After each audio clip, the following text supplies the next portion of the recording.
Hi, my name is Carrie.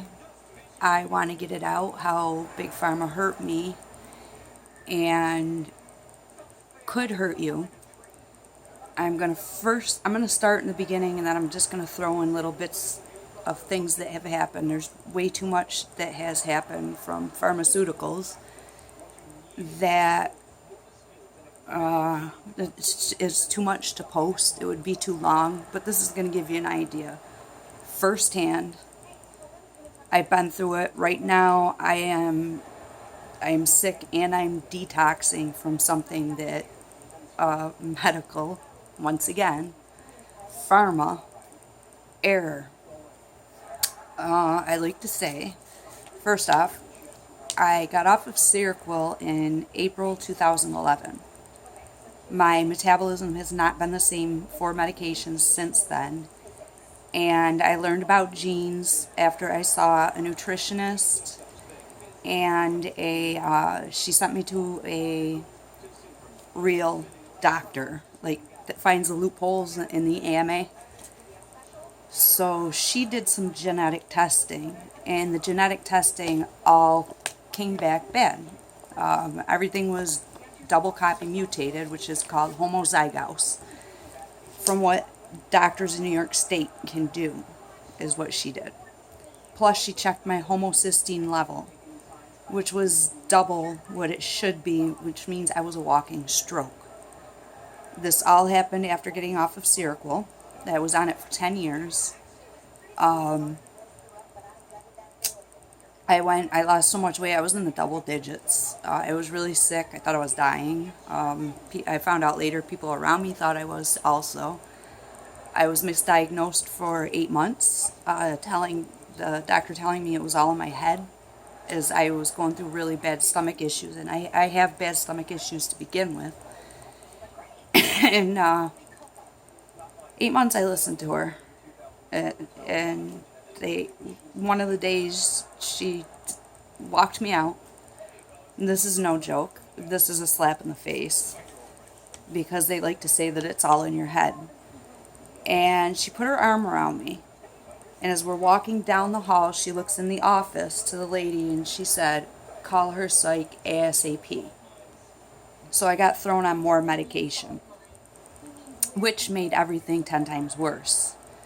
After the 8 months, I had enough.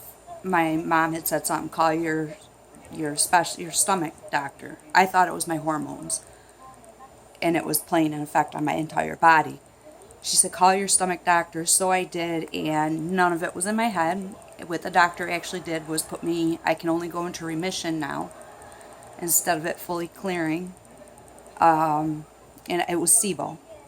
I tested positive after, I think, my third breath test. First breath test, third round, you sit for 3.5 hours to do it. It's once every 20 minutes, I believe. So by the third time I did it, in that one sitting, it already came back. It was skyrocketed. So that's where it all begins. This was Seroquel. In 1997, I was 22 years old, and I was diagnosed with depression.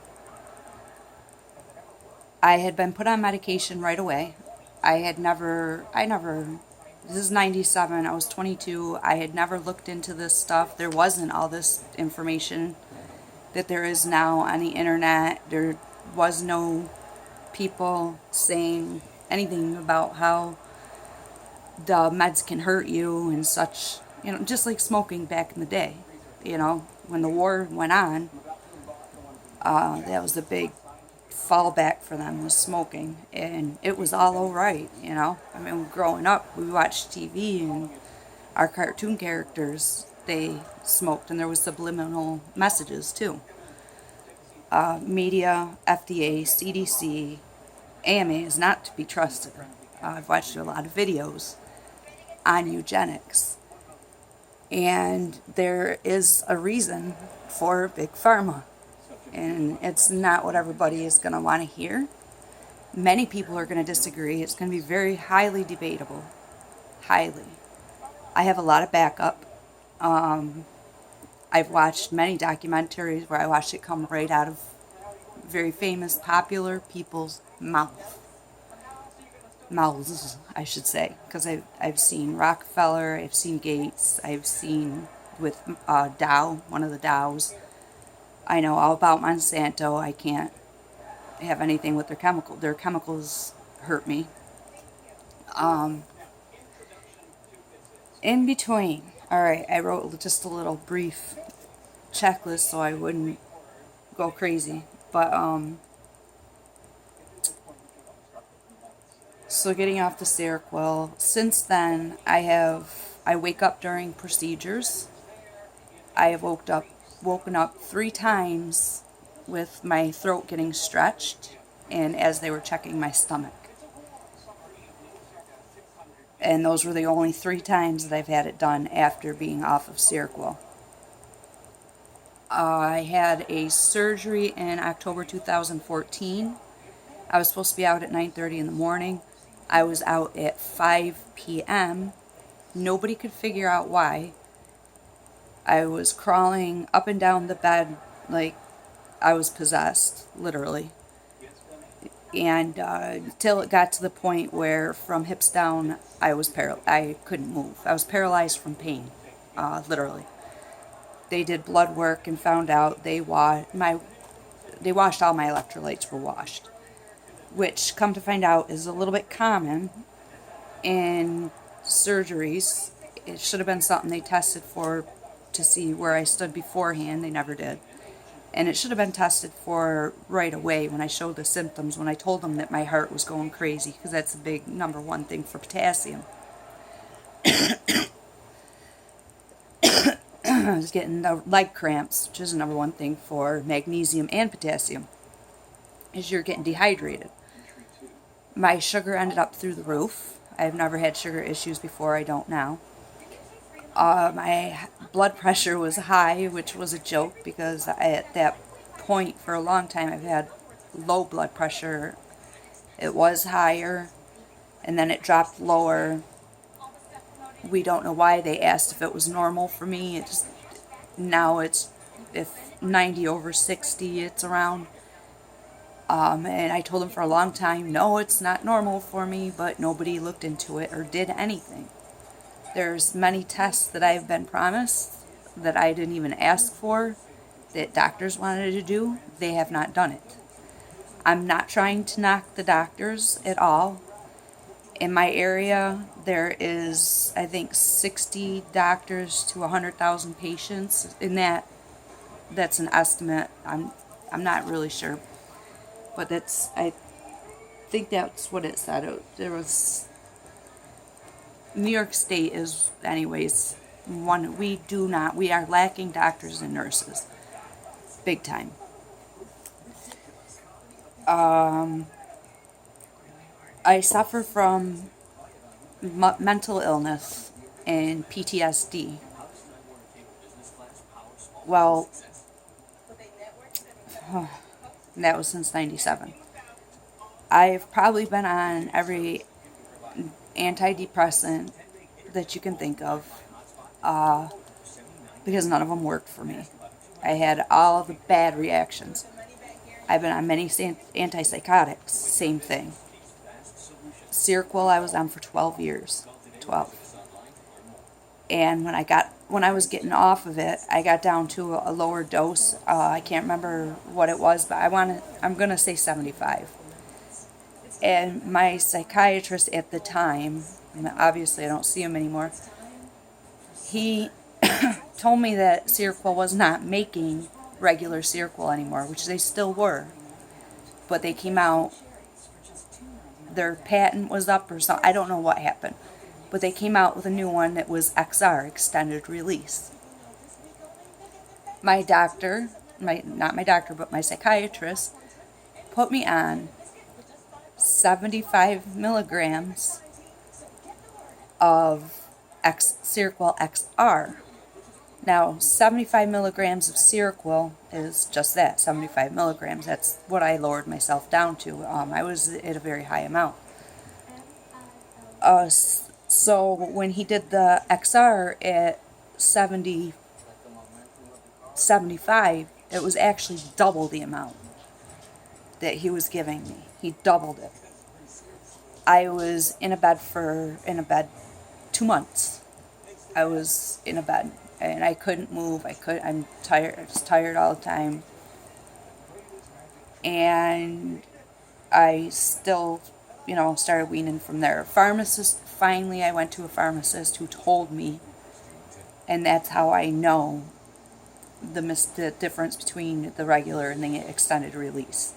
You do not take the same amount. You take half of it. During all of this, when I got the right doctor and she did the genetics that New York State allows, I decided the way mine came back that I needed an entire panel. I also had my kids' genes done.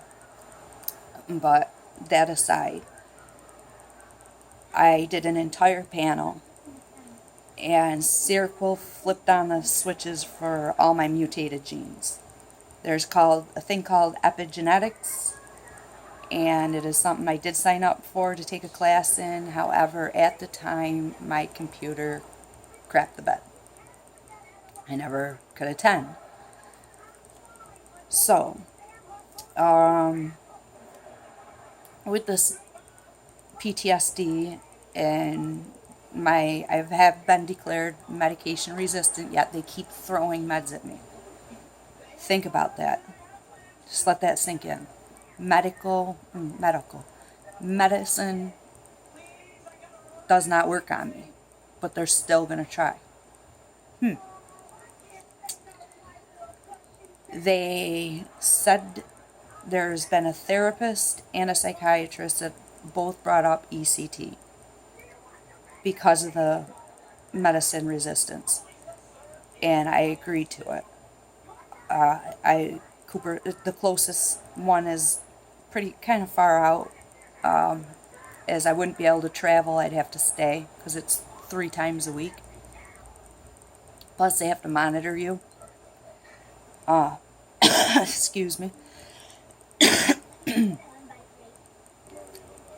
It's everything our ancestors went through as guinea pigs for ECT actually, in a twisted way, paid off for our generation, just as with all these pharmaceuticals that do not work. If we finally win the battle against this, then it's going to be we're the generation that proved that pills aren't the answer for everything. I'm not saying don't take your medications. I'm not a doctor. I'm just talking about what I've been through, what I'm going through now, and things like that. I mean, everybody's body is different. The truly only way to know how you're going to react to a medication, or if you're going to react to medications, is a genetic test, as they tell you.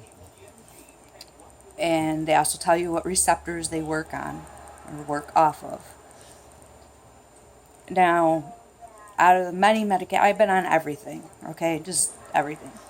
I do want to point out a couple that are recent, because I had a major depression, and the couple recent ones had a major effect on me, and nothing had an effect on me until after the Seroquel. Excuse me 1 minute. Drink. Okay, so Rexulti was one of them. That one I had 0 sleep on, and I was obviously crabby. Adderall. They put me on Adderall. Why I couldn't tell you why. I don't see where that's for depression. That is the very first time in my life, the 2 days that I was on it, and that was it, 2 days that I was on it, I had homicidal feelings. Okay? Now, that's something that I've never had before. Suicidal, yes. homicidal. I've never had a homicidal feeling in my life. So that's a big one. That's huge. They prescribe this stuff to kids. I mean, this all pharma goes hand in hand with pills, Monsanto, vaccines. They all have the same chemicals in them. And when I mention Monsanto is because they're really high end into this, which you don't know is where a lot of the chemicals come from. Many people can't give birth. I'm still on the gene thing right for this second. Many people cannot give birth because they have methylation issues, MTHFR, and they prescribe folic acid. Folic acid is used interchangeably with folate. In reality, folic acid is a synthetic folate. They actually spray it because our lettuce comes from wherever, and our food comes from everywhere. So what they do is they synthetically put back in what is lost during the transport. So there'll be synthetic folic acid. It's not real. Many people believe that it's real. It's not. Now, since having MTHFR, along with many mutations, good thing I didn't follow directions in, because folic acid never sat with me. I had 2 healthy kids. My first one was born. I had a placenta abruption. Come to find out, that's from methylation issues, MTHFR. And it was, they have, at that time, had no reason. They do not know why it happens. Well, that's why it happens, I found out, after finding all this stuff out about genes. Now, Seroquel has changed my metabolism for food, drugs, you name it. How I synthesize everything, everything that goes in my body. Now, what I want to get to is the fact that we are numbers, and by numbers, we are dollar signs. The pharmaceutical reps, pharmaceutical companies get a kickback from the FDA. The doctors that prescribe and get people hooked on this stuff, they get kickbacks. Also, it's a money game. So they don't see this face right here, and this is the whole reason I'm doing this, is I'm putting a face to this. Okay, not a dollar sign. Because that's what they do. They put dollar signs to it. My 2 last events were, a month and a half ago, anyways, I started hiking. There was a Wednesday, a Thursday, and a Friday that I hiked in the woods. Friday, I went down to the ground. I was playing in the dirt. Because I was trying to find these little tiny pine cones for crafts, to do crafts with. They were really cute. I've never seen them before. I like little things.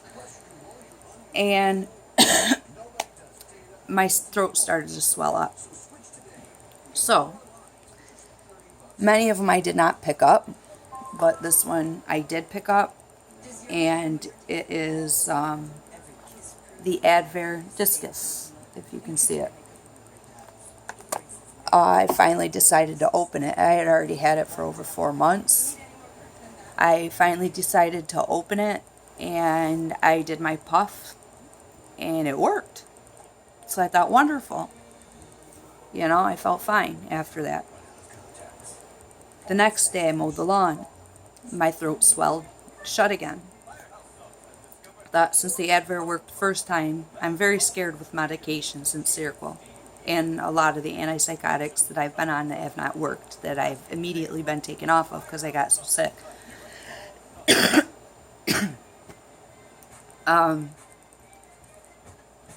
I had an adverse reaction to the Advair.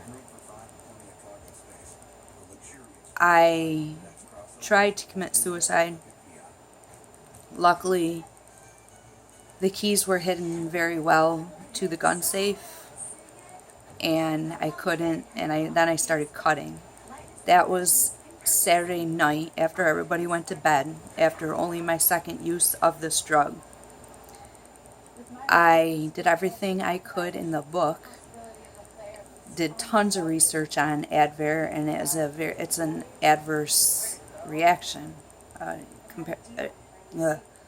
Apparently, many asthma medications are like this. And I read stories about people, about healthy people, mentally healthy, 14-year-old boy who committed suicide after taking Singular, I think it was. I've read a multitude of stories about suicides after Advair also, after I went through this, to see how common is this. So, we're done with the Advair. The only reason I still have it is because I called the FDA,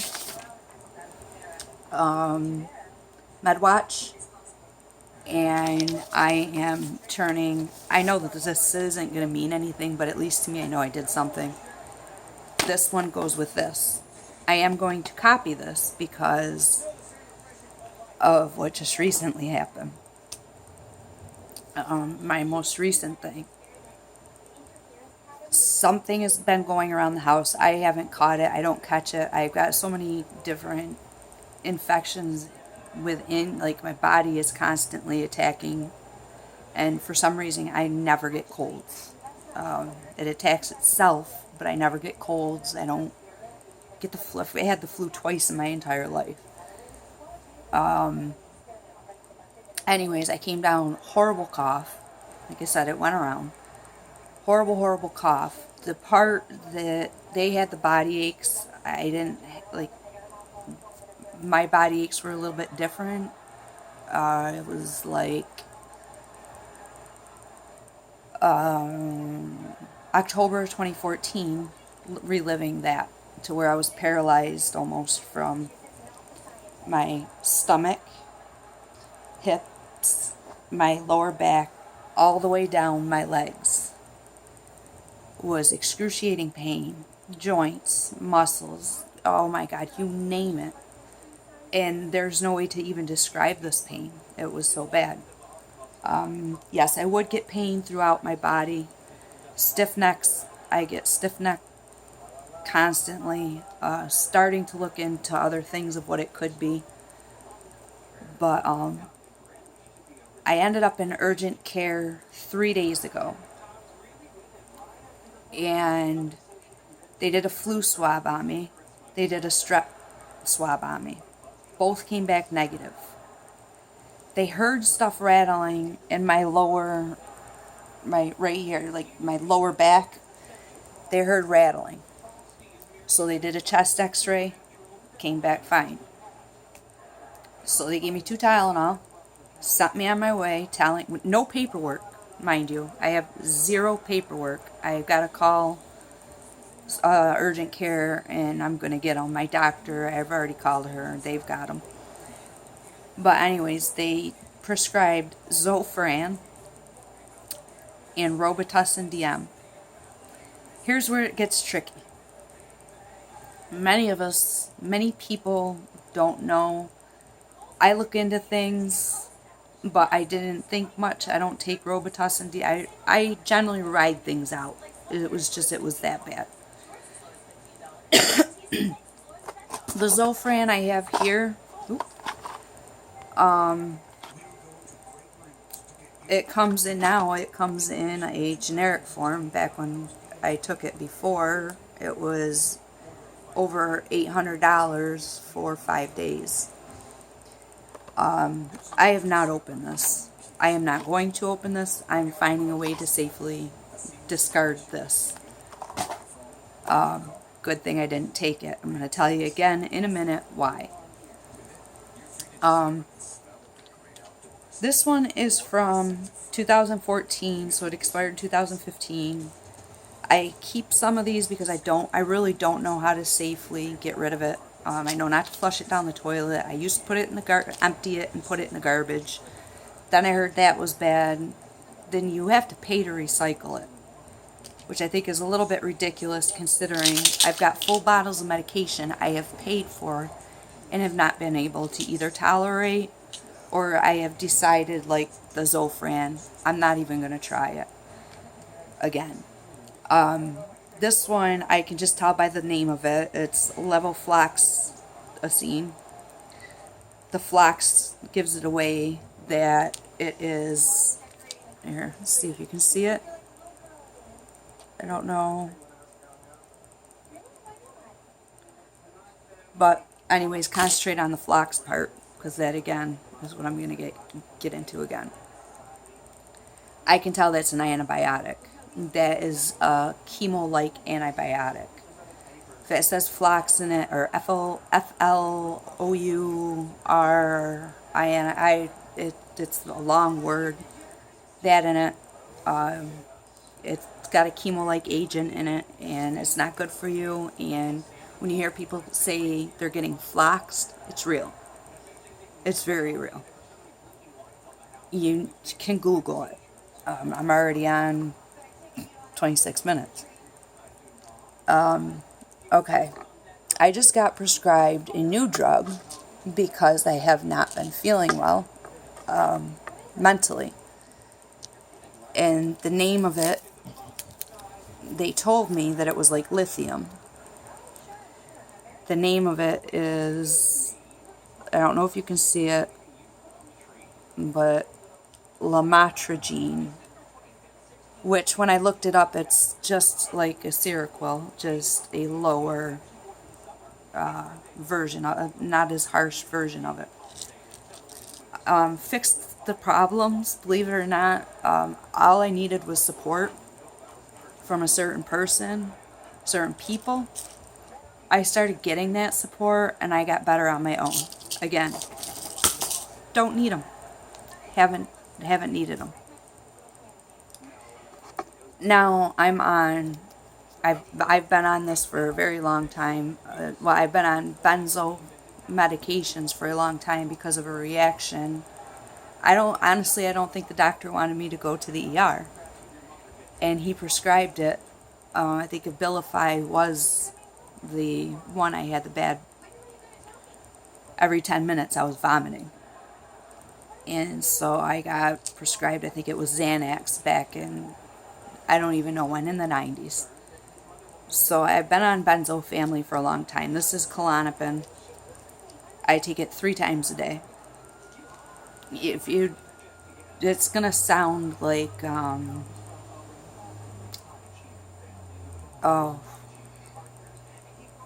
can't think of the word right now, contradictory. Because I'm against it, but I'm on it. I'm on it. This antidepressant stuff that I'm on it because one, I'd have to be inpatient to get off of. The other one is very hard to get off of too. And when I got off of Seroquel, that did such a number on me. My weight was in the double digits. There was nothing left to me. I thought I was dying. I found out later people around me thought I was dying. Anyways, off of that, I'm on Lexapro. That's the generic for Lexapro. Then, and this is kind of ironic, because this is where I get mad.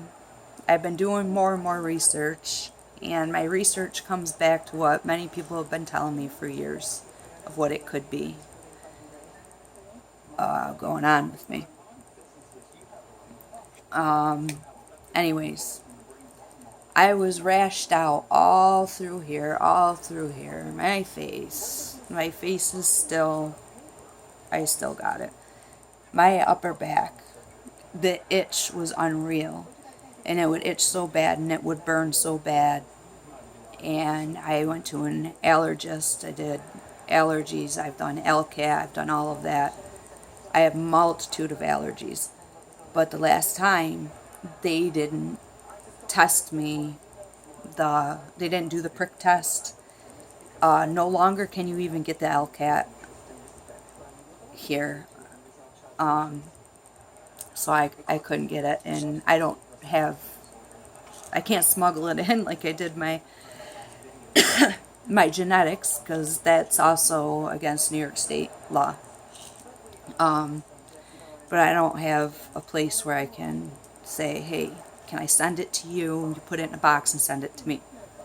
I mean, seriously, all it's doing is helping. It's not like I'm asking for heroin, marijuana, cocaine, or anything like that. I'm trying to help myself here, you know?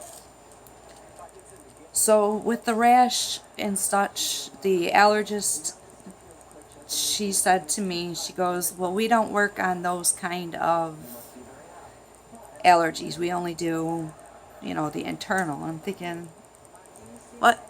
You'd think you'd go to school for all these years to be an allergist, that you would know both parts.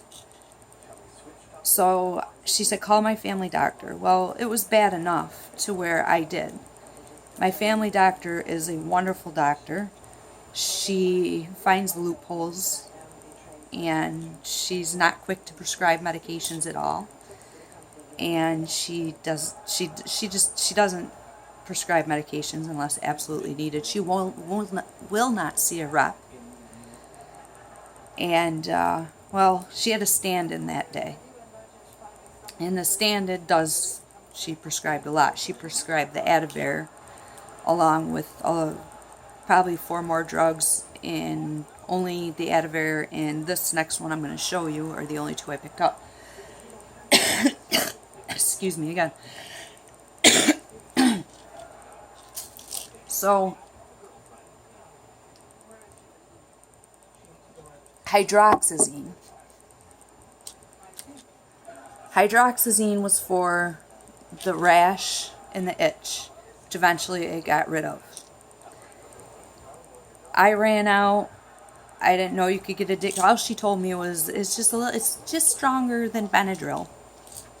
That's what I got told. I found out later I was on it before, and I had no idea. And that was part of what made it worse, to where when I had SIBO, when I got misdiagnosed for 8 months and see your psychiatrist ASAP, that was a drug that they put me on to give more, to help out the other drugs, I guess, the antidepressant that I was on. But it's for rashes, it's for itching and stuff like that. I was off of it for a day, and I had already had electrical zaps going through my body, brain zaps, body zaps. So I had to order more. And now what I'm thinking that I'm going to do is I'm going